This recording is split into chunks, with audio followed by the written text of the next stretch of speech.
number 13, currently pitching in the World Series for the Los Angeles Dodgers. It's Yoshinobu Yamamoto. I have him at 11th, so not significantly higher. I had him, I think, 9th coming into this season. I spent a lot of time reading all the breakdown of his pitch mix analysis from Japan coming over.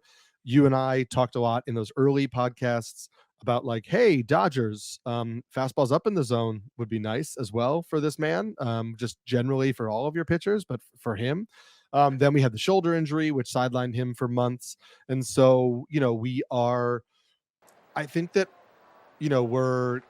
there's a collective like apprehension about Yamamoto a little bit, and then you add in the quote unquote Dodgeritis and whatever.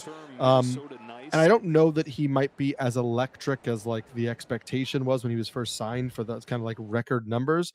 But I think he is a incredibly talented pitcher that I expect a full healthy season from. I think second year in not only in Major League Baseball, but in the country, and just kind of that level of adaptation to life and routine and all of that.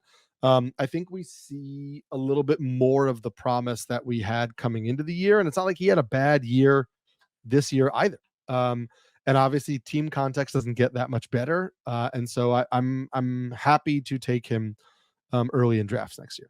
Yeah, I really also want to implore everybody to understand that Yamamoto pitched that Korean series to begin the year, where he had a 1 inning of, I think it was 5 earned runs or so. And you should not count that in any of this for the most part, because that was spring training essentially for everyone still.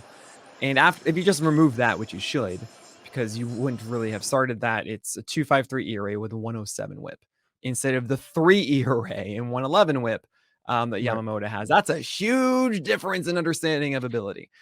But with Yamamoto, I think to me, it's not that I question that he's going to be good. It's just the fact that everyone else in this tier did it. They've done it. And that just feels a little bit better to me, that I really do know that they can go through a full season and be effective.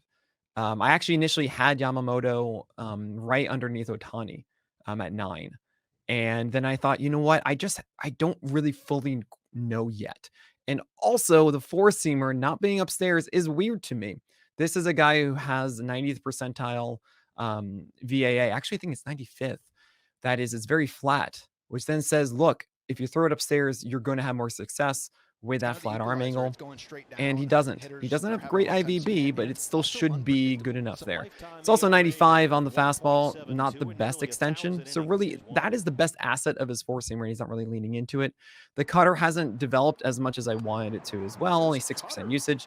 So that makes it splitter and curveball as his other pitches. The curveball really was the winner for him. 71% strike rate for Yamamoto's curveball this season, but it was hit hard, 43% ICR.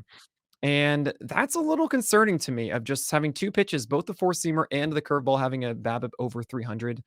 I think that isn't a surprise. I mean, that isn't something that is just going to go away. I think that you're going to see that hit per 9 go up a little bit next year for Yamamoto, especially if he doesn't make that shift. I'm not saying that Yamamoto is bad. I'm saying that I think I need to see a full season of Yamamoto first to really understand who he is.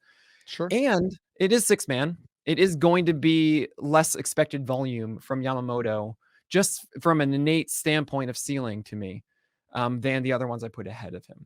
So I would have to, and it's not even health reasons. It's just like, look, the Dodgers are going to do that.